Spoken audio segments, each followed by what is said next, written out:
শুভ সন্ধ্যা সবাইকে। সন্ধ্যাবেলায় প্রথমে তুলসী দেবীকে আরতি করে নিয়ে সন্ধ্যাটা দিয়ে নিলাম। এভাবেই এখনকার ভিডিওটা শুরু করছি। আর তারপর চলে এসেছি রাতের পূজাটা দিতে।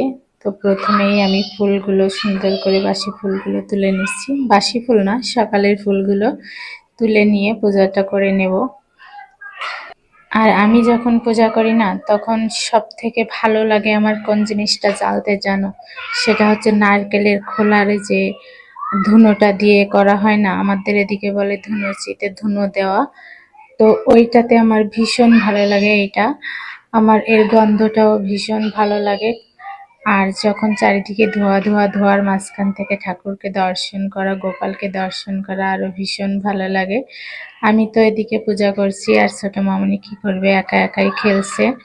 তো তারপর আমি ঝটপট পূজাটা সেরে নিলাম। এবার যাব রাতের রান্নায়। সবাই ভালো